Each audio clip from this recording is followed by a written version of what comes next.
Hi, and welcome to the show. Today is Thursday, April the 7th, 2016. Our call-in number is 646-200-4169. Press 1, and that puts you in queue to talk to us, and we would love to hear your comments and your questions because that makes this your show. And before I turn it over to Michael, since we're continuing, anybody who normally calls in on the Recovery Wednesday as support and offering direction, if you would press 1, that'll put you at the top of the line. We have several hands already up, but first let's welcome Michael. Thank you, dear heart, and welcome everybody. We're honored that you're here to join us and share this space and continue our conversation from yesterday. We're going to please stay on track with the topic of recovery, and we were in the middle of a fairly extensive conversation about the resistance that can come up when one has to overcome denial and really start to look at the fact that one has a problem. And Jeanie, I did talk with Dr. Andraki, and he was going to call in and he had some thoughts for us. Is Stephen with us?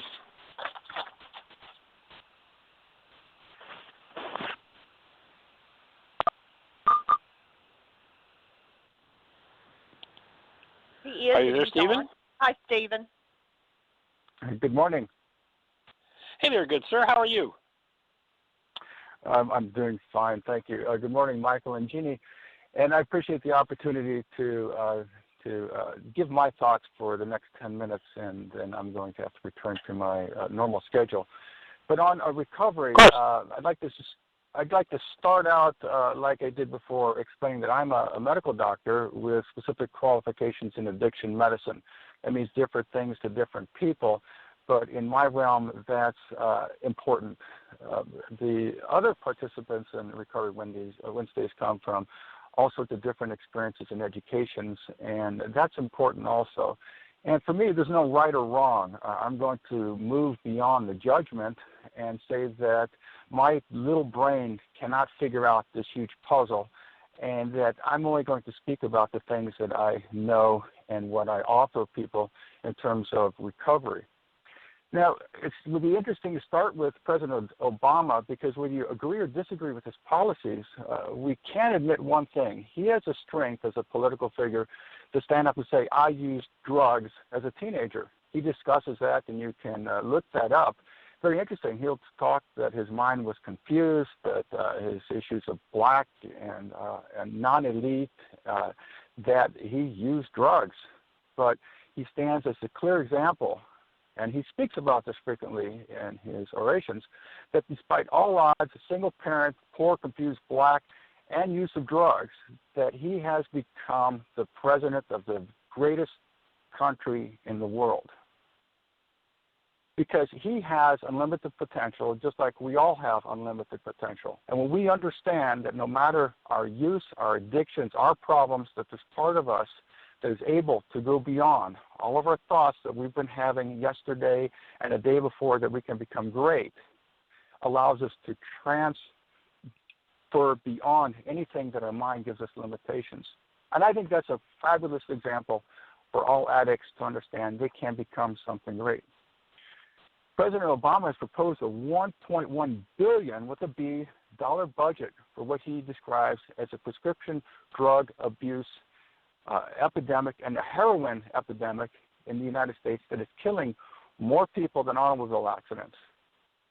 This is killing people on the matter of hundreds per day, and it is disproportionately killing more childbearing females than any other group. That means that young women are using opioids that are dying from an overdose. That is strictly unfair. We can know why females might be using opioids to cover their pain and their issues. And we know that teenagers are confused.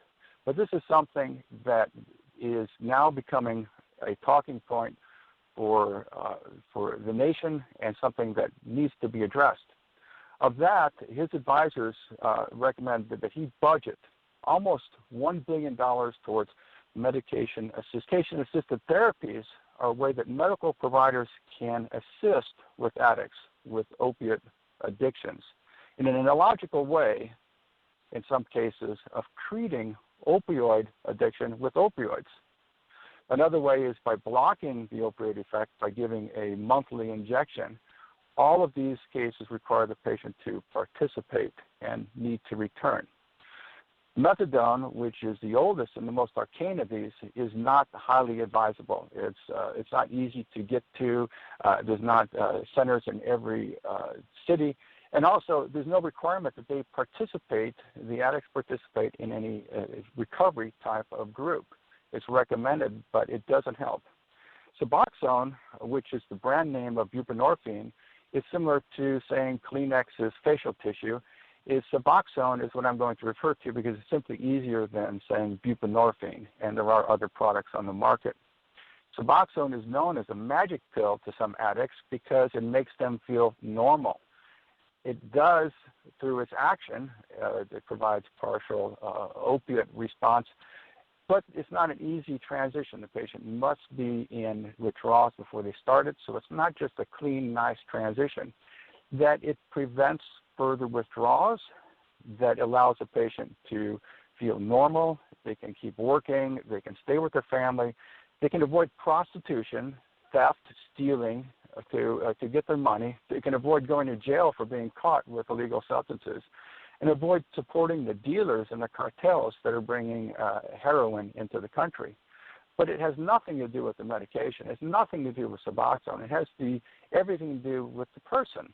And Michael, I've learned everything that I know about my program from listening to you and spending years with you, and I am going to propose what I do for my addicts when they come to treat me. The Suboxone only prevents the withdrawals and the continuation of the patient to do well on a daily basis, but I put the requirements that they must participate in the program. I have my support group that we offer once a week. We have NA and AA. This is a small community. Each one of those programs has its own issues that people tell me about. Everybody does not want to participate in AA or NA.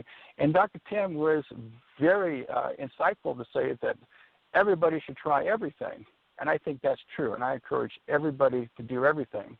However, it's an obligation that somebody has to make that they are going to assist in their own recovery. That's a big job for a lot of people because they want something easy. You always talk about how something is supposed to be easy and how we want this right away, but it doesn't happen. It takes a lot of work. It's not about the medication. It's about keeping the addict involved in the program. If he or she wants me to treat them with a medication to prevent them from withdrawing, prevent them from stealing or prostituting themselves, they need to come in and they need to prove that they are engaged in a program. That's very helpful for some people. For some people, NA or AA or getting a sponsor is equally as helpful. I don't know.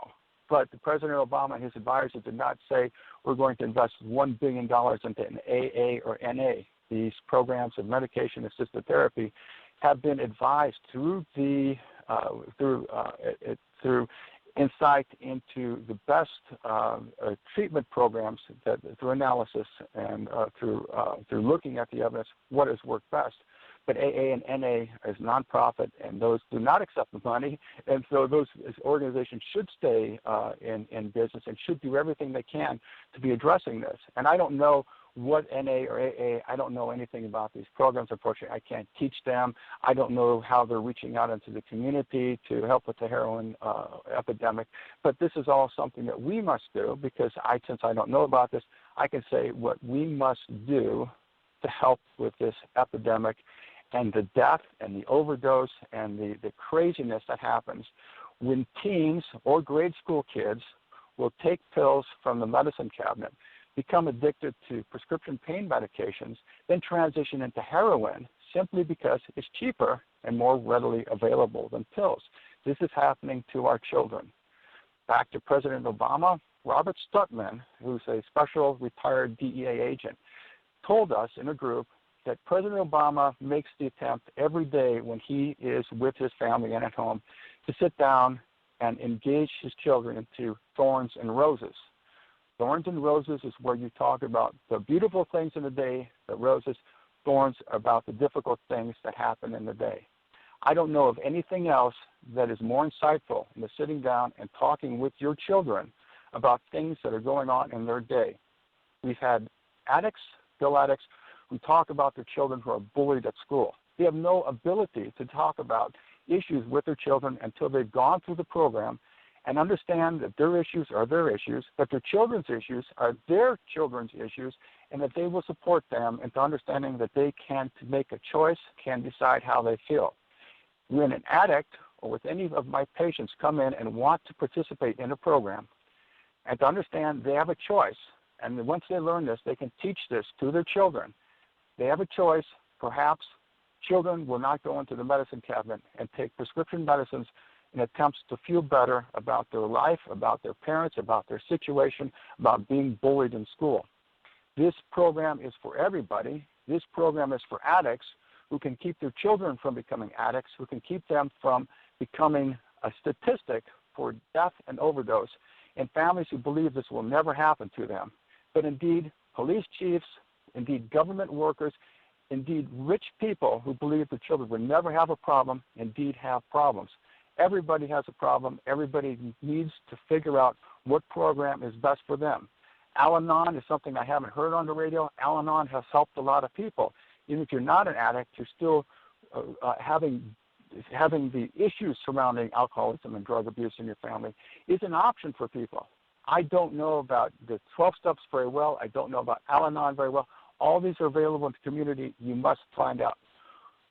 What can anybody do about the drug abuse problem? What can anybody do about the heroin epidemic?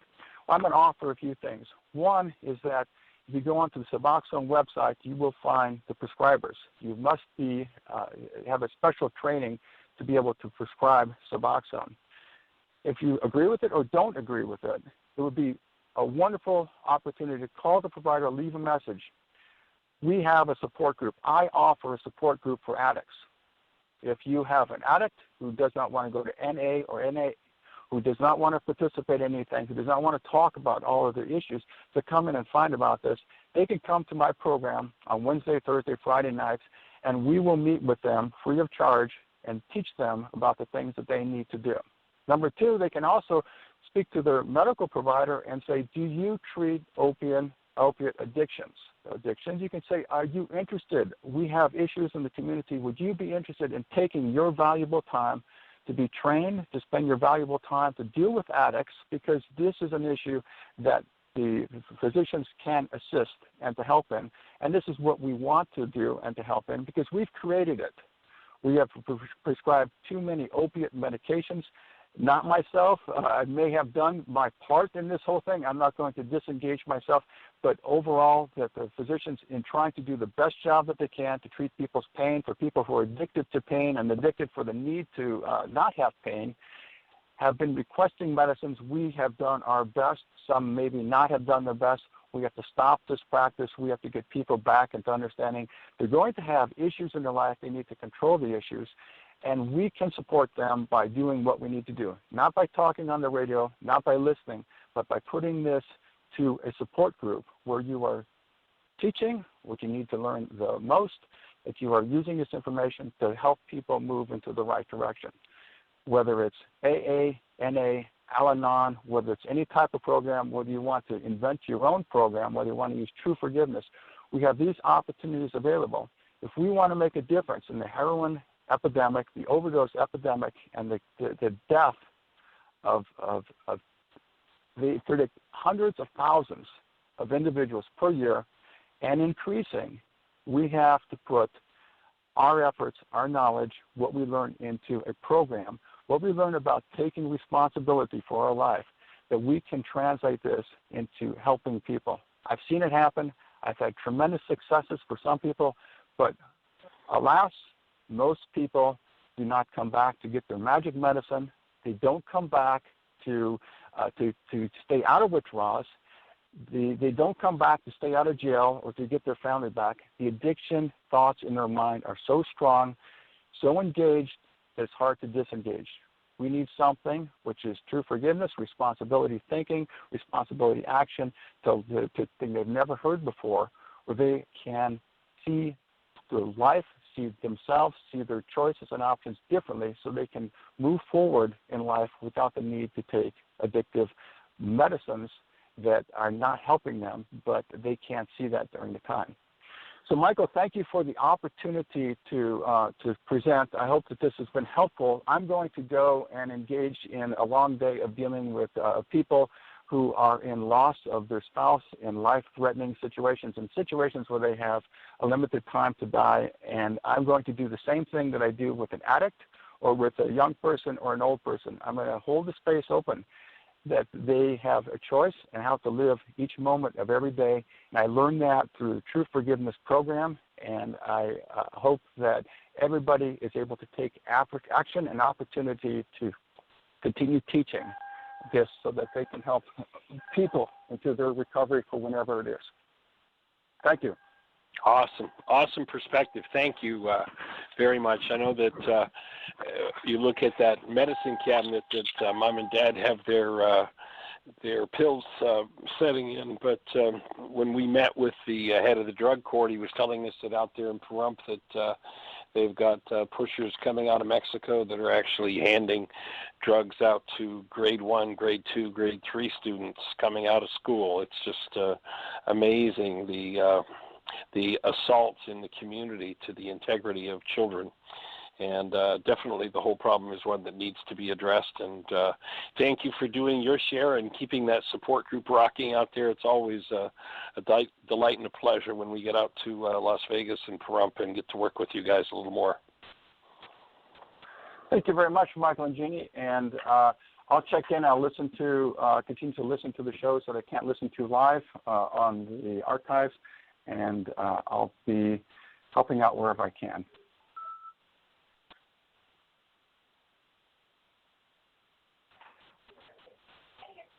Michael, I think you're on mute. No, I'm not muted. Can you hear me, Jeanie? I can hear you now, but you were speaking after Stephen did, and I could hear you from the house, but I couldn't hear you on the phone. Okay, I don't know. There must be something going on with my microphone. All right. Well, awesome perspective, and there's certainly a place where people are not able to simply pull themselves away from a drug and can, in a legal and financially reasonable way, wean themselves and free themselves off of it. And I certainly appreciate the fact that Dr. Andraki runs support groups, MindShifters support groups, and assists people in learning forgiveness. And the work that he and his wife, Claudia, are doing out there in Pahrump is absolutely awesome. And we do get to go out and work with them on occasion, and it's always a privilege to do that. So we were in the conversation, and I think before I go into, I was getting ready yesterday to read some of the stories that the mind was telling subject person. By the way, I did receive some communication from the young lady that we were sharing about yesterday, and as I said, I had pressed fairly hard, attempting to frame a goal that might be set and create enough stress to move into behavior that takes her to another level in supporting herself in her life. And while my encouragement was get to a meeting, there wasn't the ability to do that, but she did share with me an app that she found for her phone, which she was able to actually go to a meeting on her phone from her home, which is pretty awesome. So there's and specifically, one of the things she found was that was helpful. The app is called Marijuana Anonymous, and that she found that the conversation by those who'd been addicted to marijuana was different than other withdrawal conversations, and that she found it to be very supportive and was able to do it right from her phone. So anybody who's got a challenge in that arena and wants to get your brain back, a Marijuana Anonymous might be a way to either supplement whatever program you're doing or get started on our program that gets you free. But in the meantime, our conversation yesterday was talking about how the mind can tell us all kinds of stories to keep us out of doing something about changing our lives. And in the case that we spoke of yesterday, there was a recognition of the repeat of a parental pattern and just kind of carrying on with the good old family feeling. And so when I strongly urged the attendance at an NA meeting, along with the awareness that they were false realities, what was shared were hear the stories. And what I'd like to do, if Terry's with us, Dr. Tim and Gail, anyone else who's in the support arena around withdrawal and engaging in a program, perhaps address ways that you've seen people buying into the stories and getting free of the stories that keep them from engaging in really, truly getting the support they need and acknowledging that they have a problem. Of course, one of the steps which we talked about yesterday, if you weren't on the show yesterday, was to recognize that my life has become unmanageable. And if you want to hear that, I shared a little bit yesterday about how this person's life had become unmanageable.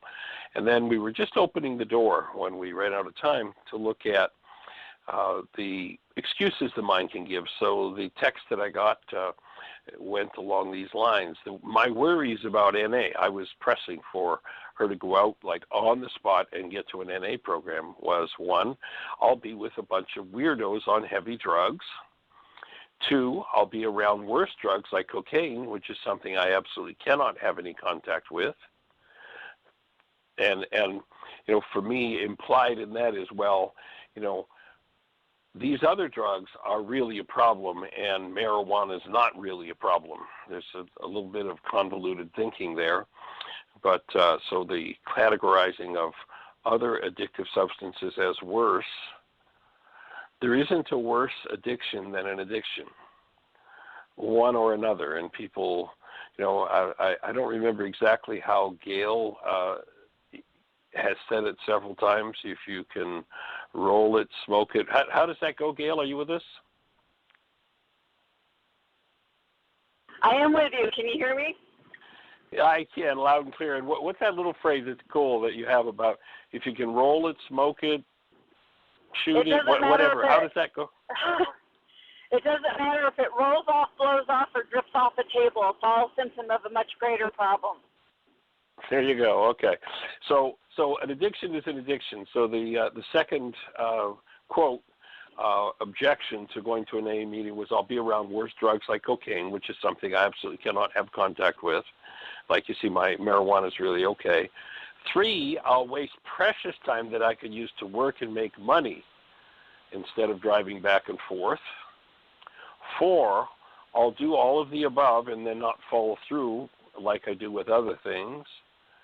5, I'll be shamed because people will know I'm there. What if people find out, clients, partners? 6, fear that I'll be kicked out of my job, I'll lose my licensing. 7, the people at an NA meeting have real issues. I'm just doing a natural plant. And she acknowledges that she's kidding herself with that, but that's part of what her mind tells her. And number 8, I can function. I'm successful compared to most people at meetings, and the people there just won't get it. They have no brain cells for the work to see the big picture. And of course, that's a great excuse and way to keep from acknowledging I have a problem and my life is unmanageable. The 10th point was that the teacher will not know as much as I do about my needs and struggles. So if I have a sponsor, they're not going to know what I have to go through. I know better, would be the way I'd read that 9th objection. And the 10th one was, it's all on me to do my own work and have a lifestyle that is opposite to using drugs. And so, Gail, seeing as how your mic is open and you're there, have you ever heard any of those kinds of stories people tell themselves when you first suggest, or maybe you've even told yourself a couple of those stories? I know you've shared with me that you were first introduced to the idea of recovery, and it wasn't for 11 years that you actually entered into a serious recovery program. Thoughts? absolutely. I have used all of those excuses. And, really? Yeah, believe it or not. I'm better than. I haven't done these things yet. I'm going to be hanging around a bunch of weirdos. I know more than what they know about what I need to do. The inability to take directions from other people. And what ended up happening to me is that I had to get beat down and get into enough pain that I was willing to do something different to take direction from other people. And my last drunk, the last time that I drank was not my worst, but it was my bottom because of what was going on inside my head. They have another saying around the tables that says a head full of AA and a belly full of beer just doesn't go together. And another saying is that AA ruins our drinking. Because we start to gain knowledge and that we know, we start to learn things. We start to learn that we can do this another way, and we start to get into integrity about our lives and get out of denial. And it becomes very difficult to drink after having certain amounts of knowledge about our disease. That's cute. AA ruined my drinking. It does. It did. It did. It was horrible. But it was also, they say that two things happen. We give people information about their disease, and they're going to do one of two things. They're going to continue on to the bitter end, which means that they're going to have to drink more in order to maintain that denial and get out of pain, or they're going to decide to do something different and start to work the steps, get a sponsor, go to meetings, and start to connect to the divine so they don't have to drink and use drugs again. Let's look at this idea of denial once again in the AA-NA context and in the why is this happening to me again work. And our definition, the way we language denial, is that when I think or speak as though something outside of me is causing something to happen inside of me, then I'm in a state of denial.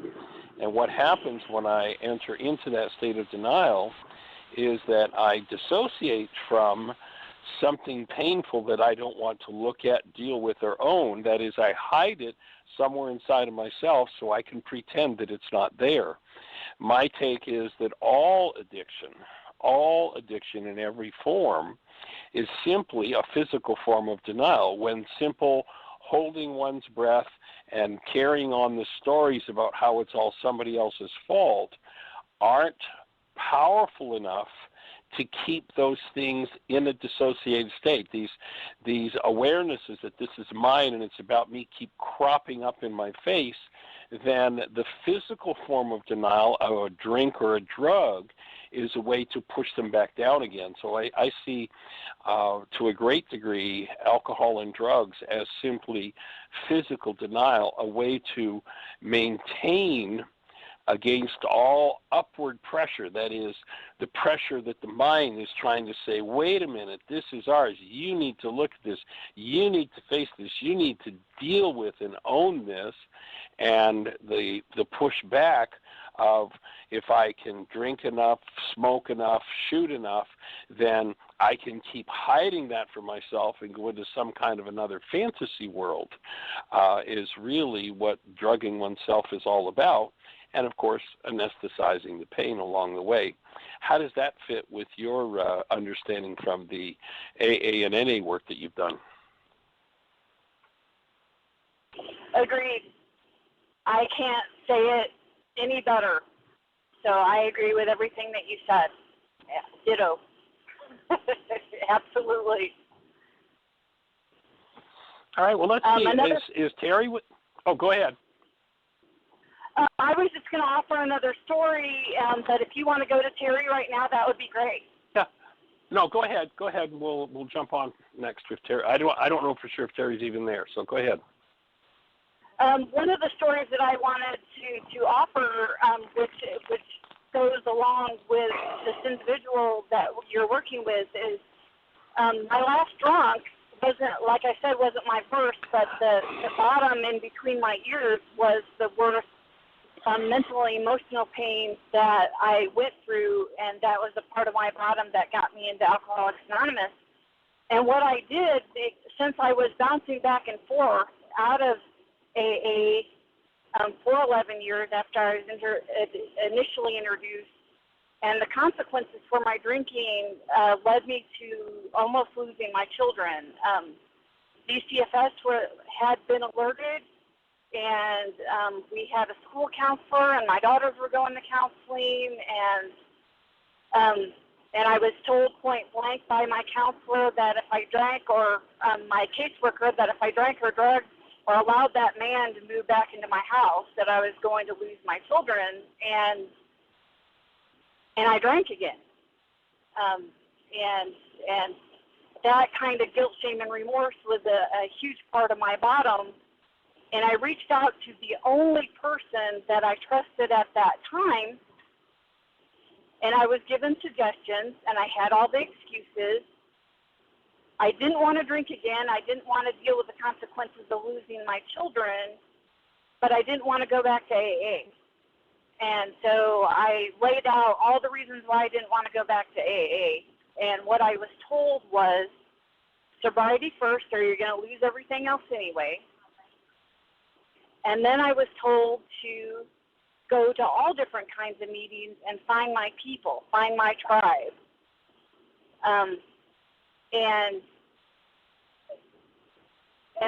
that's what I was told to do, and that was life-saving suggestions for me, was the encouragement to go.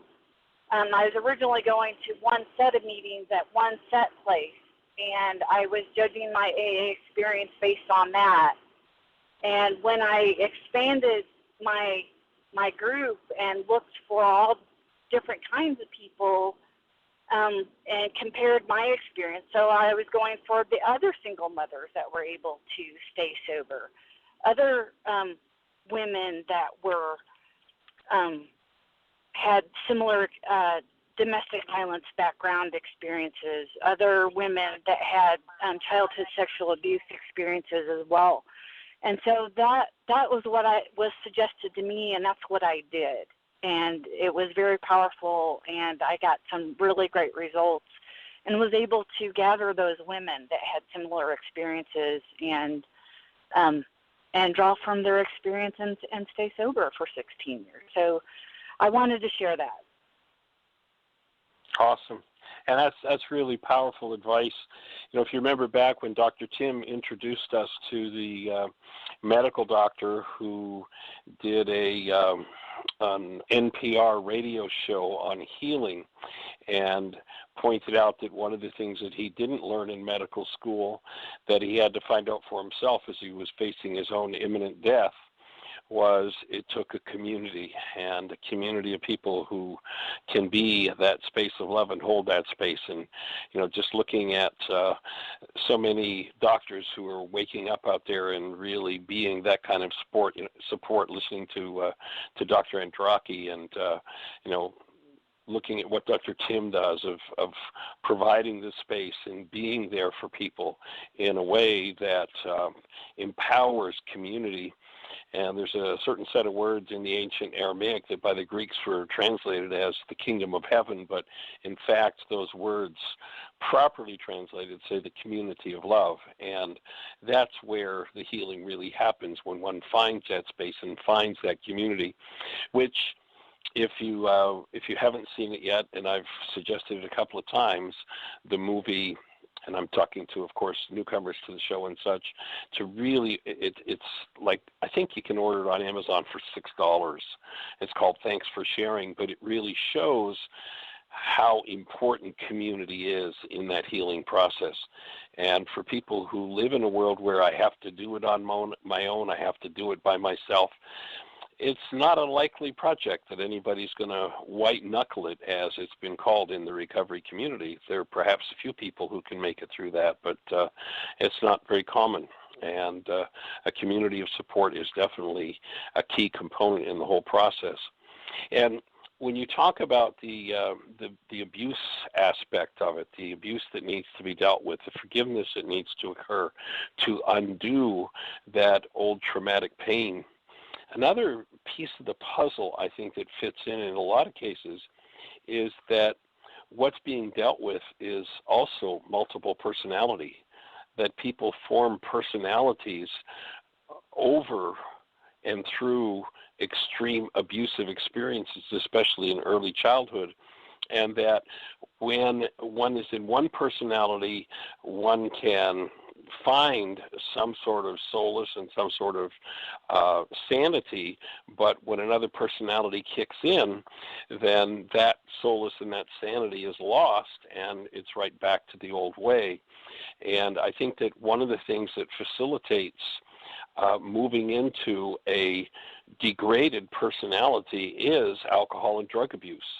And so once again, if you remove that factor, I think it becomes a lot easier for someone to stay in a consistent persona, to access with support in a constructive way the aspects of the dissociated personality that sometimes comes up and takes over, and forgive the components of that. I know I've had therapists over the years that have said that the only thing that they've seen that really integrates multiple personalities is that wake-up sheet, the reality management process.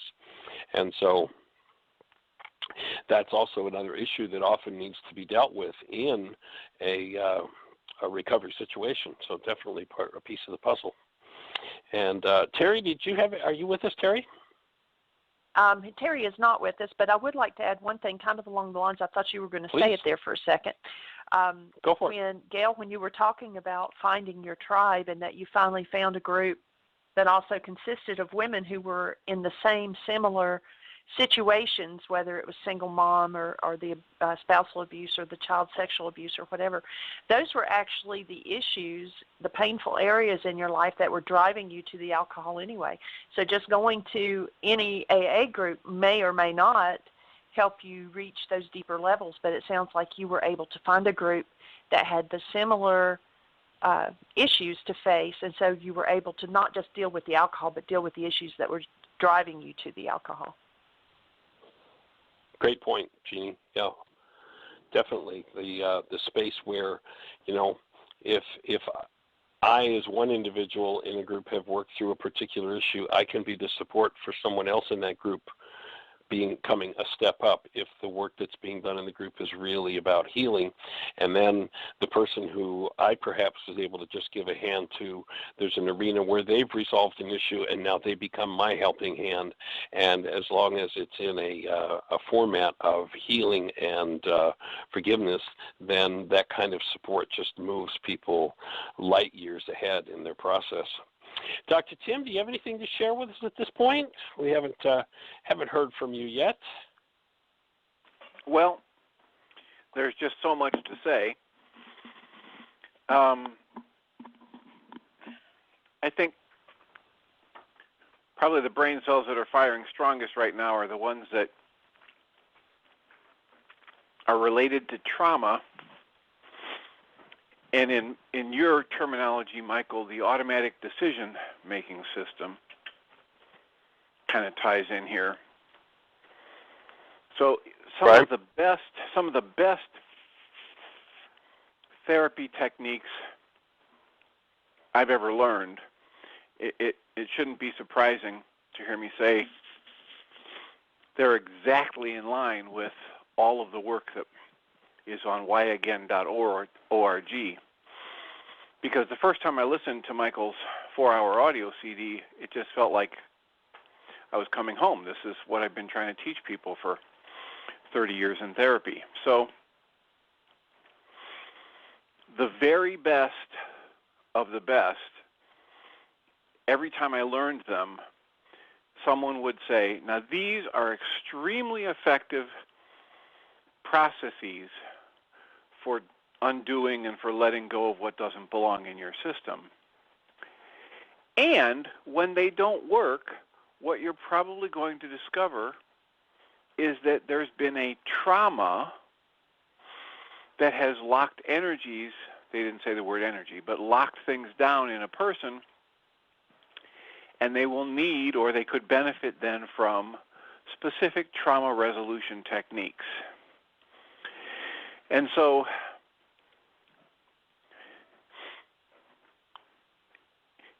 the 12-step programs are fabulous, and in many ways, when people come to some of my talks and they come to the support groups, they say, oh, you spent a lot of time in the room, so you must be really familiar, you must have done a lot of work with the 12 steps. And the reason they're saying that is because there's so much good in both of them that overlaps. And yet, the 12-step program, as it is, tool for helping people through the effects, to resolve the effects of past trauma. And neither are most of the therapy techniques that are standalone therapy techniques, unless, of course, they're specifically designed for this purpose. So that's something I want to point out to people. If I had childhood sexual abuse, physical, verbal, emotional, sexual, I probably downloaded energies. And as Dr. Ryce was just saying, I probably formulated different aspects of my personality, sometimes into full-blown different personalities to handle that. If not, I may have just learned a pattern of dissociating from whatever events were happening at the time and distancing myself from it in a way that's like splitting off and floating up in the corner of the room and looking back at the child who's being abused as a coping mechanism based on the best I have available to me at the time when I'm a child and I'm dealing with a power person who's not coming at me as a space of love. However, that coping mechanism is very simplistic, it's very primitive, and it's not the best I have available to me by the time I get to be 20, 30, 40, or 50 years old. And yet, unless I undo the energies that have that locked in my system, and unless I get access to the automatic decision-making system within me and dismantle its auto-responses, that's all I'll have available to me, even when I'm 20, 30, 40, 50, 60 years old, and those old energies get triggered. So that's what got resonated for me listening to this, that there's just, when people have had deep, severe trauma in their childhood, they may benefit by having specific tools designed to help release those energies and to dismantle the automatic decision-making process, which kicks in whenever it's triggered. And, of course, that happens outside of our conscious awareness. So it happens so quickly that we don't get access to it. Over time, if we're taught, we can learn to go back and identify the patterns and the breadcrumbs, the trail that show, oh, you know what, the last few days I must have been operating from that automatic decision-making process, because I can look back and see how I did a whole bunch of things that right now I really wish I hadn't done. And then I can go back and start looking at what were the antecedents, what came before that, and what were the signs that I might get triggered, and start using the tools like those that are available on whyagain.org. And if I have trouble and I get stuck using those tools, which are very powerful, if I'm in a 12-step program and I've got my tribe and a good support group and I'm still stuck, I recommend people look at getting some specific help to resolve the effects of past trauma, because there are some wonderful techniques that have been developed in the past 20 years that do not require years laying on the couch and talking about how your week went, that are very targeted, that are very effective, and that people are getting tremendous benefit from on a regular basis. Awesome. Right on track. I'm in full agreement with that one. And, it's also wonderful. There's a game that we play that we particularly introduce in Laws of Living that we call the Regulatory Peach game. And that is where we invite others and stand in willingness when we receive feedback, rather than get lost in defensiveness or, traumas or tantrums or attack, where you enlist the people around you to support you when behaviors aren't really working, when language isn't really on track, and regulatory speech game, we call it, is really about speech and looking at speech patterns. And when we speak unconsciously or behave unconsciously, to invite those around us to lovingly offer support by offering, well, gee, did you notice that, you just said to yourself that what you really never wanted to do again was scream at somebody and rage at somebody. And so notice there's a part of your mind that's engaged in screaming and raging. How did it feel when your power person did that to you? Or, any other form of behavior that really isn't working. And as you say, that was a great way to put it down there, Tim, is, gee, I noticed over the last few days I've been doing that behavior. Then maybe I'm reacting from, I'm being driven by that unconscious dynamic. And it's awesome that the only language on the planet, Aramaic, that has built into its structure an understanding of the functioning of the unconscious mind it's just right there, the whole understanding of it and how it impacts our perception, decisions, and behaviors, and how we can be run by it. So the wake-up process and the willingness to just gently open a space to receive feedback can be one of the most desirable things you can have. And yet, especially for a dissociated mind state that says, ooh, if somebody tells me there's something wrong with me, then I have to, be right. I have to attack. I have to make sure they know it's their problem and their fault, that it's not me.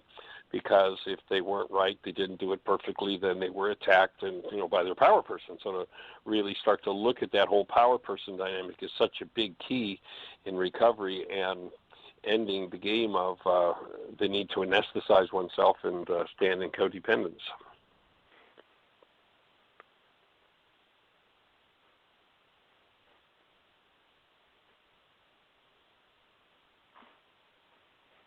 Any other thoughts for you, Tim?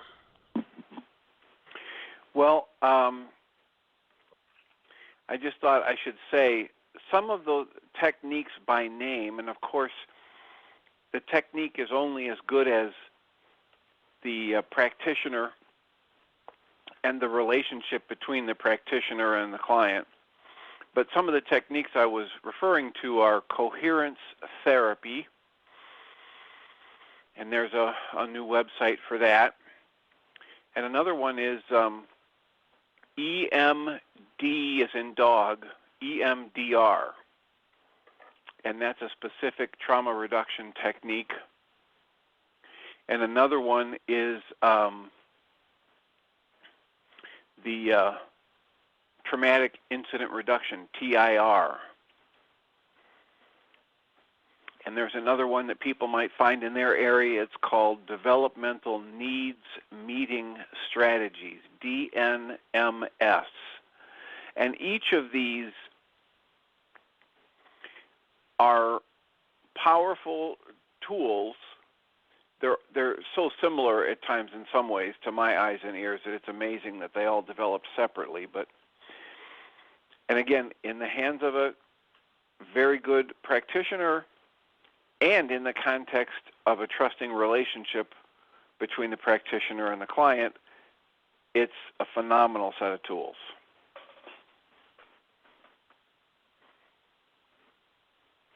Well, it's interesting when it appears that things have happened in isolation. I think the truth is that it really didn't develop in isolation or separate from somebody else. There's some interesting information around about patents, for instance, and how within hours of each other, some radically new idea was patented in maybe 3 different places in the planet at the same time. And to me, what that says is that energy was moving on the planet, ready to find an instrument or a vehicle to come through or to come out through. And so, there maybe were 3 people who were energetically ready to do that, and so they each came up with what they thought was their idea, because I think the truth is there is really one mind out there that is in the ancient teachings called the mind of Christ that can teach us everything that we need to know. And so I suspect that those therapies perhaps weren't so independently developed, but were practitioners who were in a resonant state that were able to receive those instructions and bring them into a world in a functional way. And of course, it just reinforces the whole process of the universe is here conspiring to heal us, but we really need to step into a space of willingness. That's such a huge piece of the puzzle. You know, oftentimes people will want to put the healing, and as you often say, Tim, no, it wasn't me. It was you who took the tool and put it to work. Want to put the onus on the support person as opposed to one's own new choices or decisions and behaviors. And so definitely in the recovery arena, the work of willingness, the ability to acknowledge, I have a problem, my life is unmanageable, I need help, I'm willing to be coached, I'm willing to be supported, I'm willing to move forward, and I'm willing to acquire some new skills and tools to do that moving forward. So anything else, Gail, at this point for you to share? I'm pretty complete right now. So awesome. Well, thank you for your input. And Jeanie, do you have anything else to share from your perspective in supporting people in this healing process, and especially around addiction? The only thing would be, I love that how both Gail, you, Dr. Tim, Dr. Andraki, all of you've had a little bit different input of what can be done and how they all blend so wonderfully together. And I think, it's just putting all the tools to work, and what works for one person, might not work for another person, but the tools are out there. And that willingness is the big key, because, there's no excuse to not have the help, because you all have just named at least 4 or 5 different things that would help a person to move beyond that addiction. And I think that's awesome.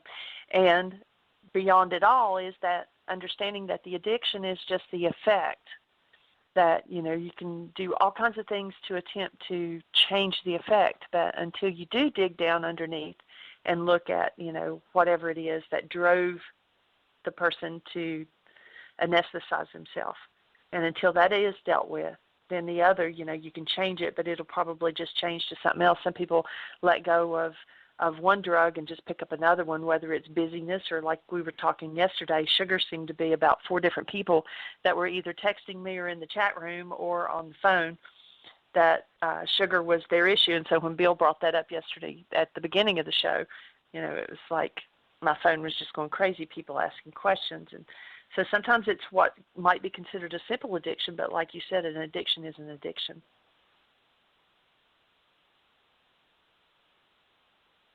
Right on, exactly. And so what we're here to do is to provide the tools out of the first century Aramaic that will support and assist people in being able to recognize that there is support. One doesn't have to do it alone. That if one tells themselves a story out of some form of hostility or fear or isolation, that story is always false, and the willingness to reach a hand out to be uplifted. And there are so many circles of influence where we can capture that uplift, and the willingness to step out of the circles where there isn't support for that. One of the other issues that came up in the conversation around the person we have been discussing anonymously was that her husband was also smoking pot. And the invitation on my part was, well, it's you're going to have to enlist him in the process. Well, that, and the story was, well, but that's just too much to take on at once. I found if I just try to take on, I'll just do this on my own. And my offering is, I think one needs to recognize if one is addicted, one doesn't live in the space of their addiction and not fall back into the old pattern. I think you said it before, Gail, the alcoholic can't live in the bar. It just doesn't happen. What's your input, Gail, to one who has a spouse who's practicing an addiction, when the other spouse is wanting to let go of that addiction? How do you see, or how have you seen it effectively handled in relationships? I've seen it go in two different directions, and it's very similar to what you say about what happens to people that grab onto the Aramaic forgiveness tools as well. I've seen it go to where one spouse gets sober and goes to meetings and gets a sponsor, starts working steps, and the other spouse decides that they like it. They like it. They like the influence. There's a little bit of resistance, but they join them. And I've seen the best recovery couples or people in recovery as couples, how they enhance their marriage and form that pagra that we talk about in Laws of Living, and they're able to have the tools, and they work the tools together. Of course, they're not each other's sponsors, but their support. They have separate sponsors, and they work together, and they work the steps, and they go to meetings, and they're wonderful, wonderful models of relationships. My experience has not been that. I have that experience now, but when I first, the best way to describe my formers and my relationship, because we're both drug-addicted alcoholics that are very violent, is that crabs. If you take one crab and put that crab in a bucket, that crab's going to be able to escape. And what they do is they put other crabs in the bucket, so they're too busy fighting each other to be able to escape. And that's what we did. We fought. And one of us would get into recovery, and the other one of us would pull the other person down. And that would happen to both of us. I would get in recovery. I'd be doing good. I'd allow him to pull me down. And vice versa. I pulled him down several times as well. What had to happen for me is the courts had to separate us, order of protection. That allowed me 2 years to get into recovery and do my work. I thought after I did my fourth and fifth step that I could get back together with him. It was different for me, but it wasn't different for him. He was still using, and there were several times when I could have relapsed, and I finally moved away. I finally had the strength, and there was an opening for me to move, and that's what I did. And right now I'm in a relationship with somebody that is in recovery as well, and we have the same language and we have the same tools, and we're able to work through our issues by using that language. So that is my awesome experience, and that's what I've seen. Awesome input. Well, we're down to the last few seconds, so we'll have to close the show out. We're honored for everybody who chooses to join us, and if this show's been meaningful, if you've got somebody who has a drug or alcohol problem, take yesterday's show, take today's show, get the MP3 of it, attach it to an email, and send it to them. You might save a life. In the meantime, make the best year yet of your eternal life. It's an awesome gift to give the world. Blessings. Thank you. That she's feeling more